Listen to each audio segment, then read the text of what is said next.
Salam Nuraniyə, hər vaxtınız xeyir olsun. Bəli, vurğuladığın kimi biz hazırda Bakı Beynəlxalq Dəniz Limanındayıq. Paytaxt Bakıdan 70 kilometr aralıda və bugün burada əlamətdar bir hadisə yaşandı.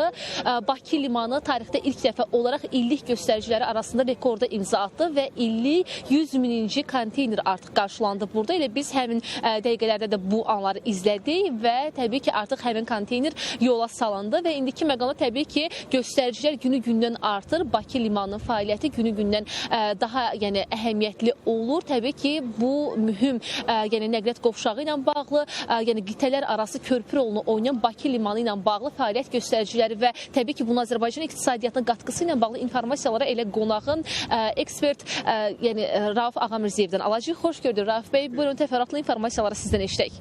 Bildiyimiz kimi Bakı Limanı orta dəhlizdə önəmli bir yerə sahibdir və Azərbaycan regionda artıq qitələri əlaqələndirən bir ölkədir və bu baxımdan hər gələn gün yük artımı müşahidə olunacaq və bu gün hal-hazırda şahidlik etdiyimiz 100 mininci konteynerdə bunun əyani sübutudur.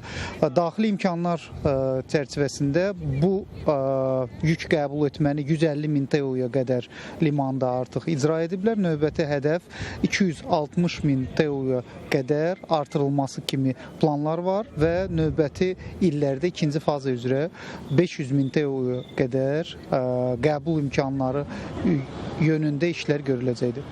Teşekkür ederim informasiyaları bizlə paylaşdığınız üçün. Təbii ki, elə biz hazırda burada prosesi izləyirik və təbii ki, elə konteynerdə, 100 mininci konteynerdə artıq yola salındı. Təbii ki, dünyada baş verən geosiyasi proseslər fonunda məhz elə Bakı limanının fəaliyyəti, əhəmiyyəti daha çox ön plana çıxır və bir sıra ölkələrdən məhz bu liman vasitəsilə yüklər daşınır, gəmilər limana yan alır və burada çeşidləndikdən sonra müxtəlif ölkələrə yollanılır. Təbii ki, indiki məqamda ekspertimiz də bu barədə qeyd elədi ki, burada hazırda 5 terminal mövcuddur və bu il ərzində artıq 150 min TEU-yə qədər yük daşınması həyata keçirib və növbəti hədəfsə 260-dır ki, bu istiqamətdə də işlər görüləcək və indi dediyimiz bu 100 mininci konteynerin qəbul edilməsi xəbəri bir il ərzində qeydə alınan göstəricidir və təbii ki, bu da həm Azərbaycanın iqtisadi baxımdan potensialını daha çox ön plana çıxarır, eyni zamanda digər ölkələrlə qitələr arası əlaqələri daha çox inkişaf etdirir və belə olan məqamda da Azərbaycanın iqtisadi baxımdan ön plana çıxır əhəmiyyəti.